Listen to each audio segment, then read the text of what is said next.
The coloring stage is broken down into probably 3 basic parts. The first one is flatting. Flatting is basically treating your page like it's a coloring book. You have your blank page, it's black and white right now, but you're going to need to put color on it somehow. The easiest way to do this is to go ahead and put flat color down on everything so that you have your selections made. If you want to change a color, if you want to select it for an effect, whatever you want to do, your flats are going to be your basic foundation for your colors. So to flat, first get rid of your thumbnail layer. Either delete it or turn it off or whatever you need to do, but make sure it's out of the way. Then create a layer underneath your ink lines. This is usually the time when I combine my 2 ink layers because we're not going to be changing the inks anymore, so I don't have to worry about accidentally erasing something I don't want to. Select the layer that's underneath your ink lines and go to your paint bucket tool and make sure that it's set to refer other layer so that it will reference your ink lines. And then pick the colors you want to get started. And flatting is pretty much just the process of using this paint bucket and maybe your brush on occasion to fill in the flat colors here. Nothing special, nothing exciting yet. Just want to make sure we have all these selections properly made so that when we move on to the other steps, it'll be an easier time for everything. I usually like to start by doing one character all the way to completion in every panel, and then do another character all the way to completion in every panel, and then I'll usually go in and start filling in the background elements like sky, buildings, ground, whatever. Now that you're done with your flats, it's time to move on to something a little bit more exciting. Let's go ahead and start shading our page and start bringing these characters to life. Create a layer for your shadow color. This is going to be pretty much the same process that we used in the character design video, so some of this stuff should look a little bit familiar. Basically, you're going to want to go in and pick a shadow color, whatever you like. Since they're outside in the middle of a sunny day, I'm going to pick kind of a gray, brown, orangish color, and then you're going to want to fill that layer. All right, again, here it is. It's covering everything. We're going to want to fix that up. First, we're going to hit multiply so that we can see the rest of our colors under it. We're going to go ahead and we're going to add a layer mask on top. Fill that layer mask on this side here with transparency. Now we have our shadow colors hidden so we can go back in and add them wherever we like. Working in this part of the layer mask, go ahead and select a color that's not the transparent color, and then start shading with whatever brush you like and adding some depth and dimension to your piece. And while you're working, remember to keep in mind the light source of your setting, whatever it is. Here they're out in the middle of the day, it's hot overhead sun, so we're going to shade that accordingly. Pinning down your lighting source from the very beginning will help keep your page looking consistent, and it'll be a big help to you in deciding where to place those shadows. Again, if you make a line that you don't like or you go over a little bit, no big deal. Just hit the C key, it'll turn your transparency back on, and you can get rid of the mistake that you've just created so you can try again. This is looking pretty good.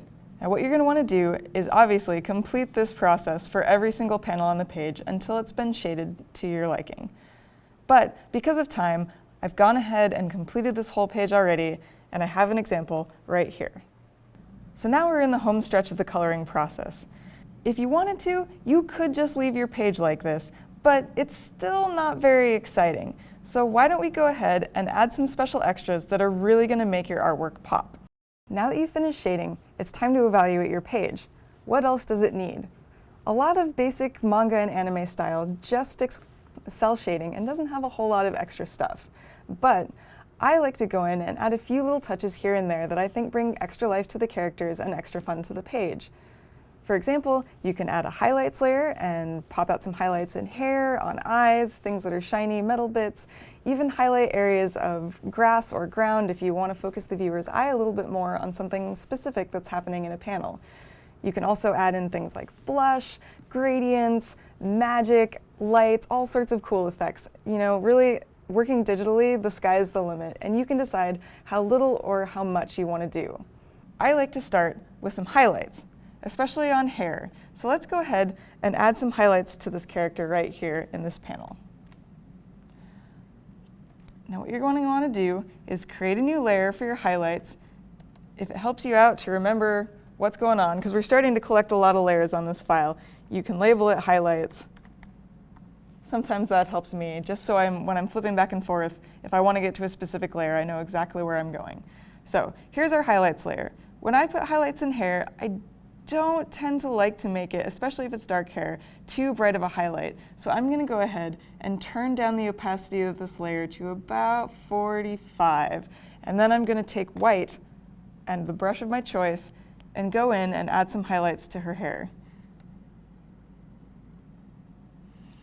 Okay, that looks pretty nice, but it's hair, right? You want to kind of make it look a little bit more like a highlight is hitting hair. I like to go in with my transparency brush afterwards and add a couple of little details to the highlights, break up the line just a little bit with varying line weights to kind of make it look a little bit more like there's light reflecting off of her hair. You can also add highlights to skin. I would do this on a separate layer, so create another layer and use your same white brush and maybe go in and give them like a little bit of shine on their nose. She's got such a big nose, why not? Let's call a little bit of attention to it. Maybe some cheek sparkles. She has these nice golden things around her hair. Let's go ahead and put some really bright highlights on that to make it look really shiny. A little bit of gold up there. All right.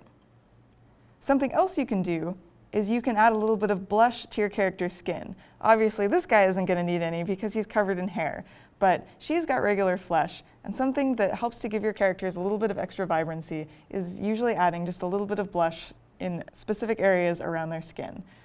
So create yet another layer and set this one to multiply. Then you can go in with some sort of pink or red, not too crazy bright. Maybe something like this, and then test it out, see what it looks like. Oh my gosh, that is way too red. Go ahead and drop down the opacity level until it becomes a little bit more reasonable. There we go. Now it's not quite like clown makeup. All right, that's looking pretty cute.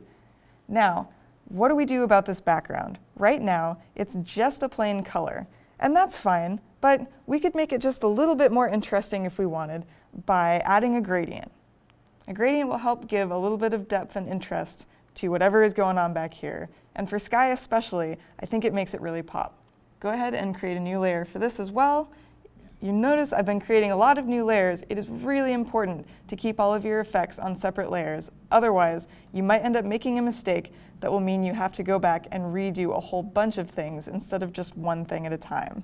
The best way to fill one panel with a gradient is to take your magic wand up here, and you're going to want to make sure that follow adjacent pixel is checked unless you want to select everything at once. But when you want to work with just one panel, make sure that follow adjacent pixel is selected so that you only do that one particular panel. And go back down to your flats layer, and this is the whole reason that we've done our flats in the first place. And go ahead and select it there. All right, you can see we missed a couple of spots. Go ahead and hold down the Shift key and pick up those extra areas if there are any. And then go back to the new layer that you just created so that you're not doing it on top of your flats. All right, so now with your active selection, go ahead and go to your gradient tool. Let's open it up and see what it looks like. Since it's blue sky, I don't want to stray too far from that. What I'm going to do is pick a very similar blue using my eyedropper key, which you can get instantly by holding down the Alt key while you have your gradient tool selected. Just go ahead and eyedropper that blue, and then select it and maybe make it just a little bit darker. All right. Now go ahead and close this up because it's taken out some space, and drag your gradient tool down and see what it looks like. That's not too bad. It's pretty subtle. Let's see what would happen if I set that layer to multiply.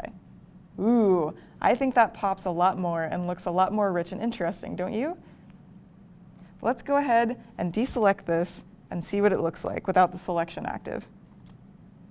I'm pretty happy with that. You can play with it as you like before you deselect. You can change the multiply layer, you can change the opacity, you can change the color, whatever you want, go ahead and make it your own. And just like with flats and with shading, you're going to want to make sure and do this for every single panel until you've gotten everything on the page just the way you like it. And again, because it's time consuming, I've gone ahead and completed this page already, and I'm going to show you what I ended up with. Here it is in its fully completed form. Now that we've added color, your page is really starting to come to life. We've added flats, shading, maybe some effects, and we're ready to move on to word balloons.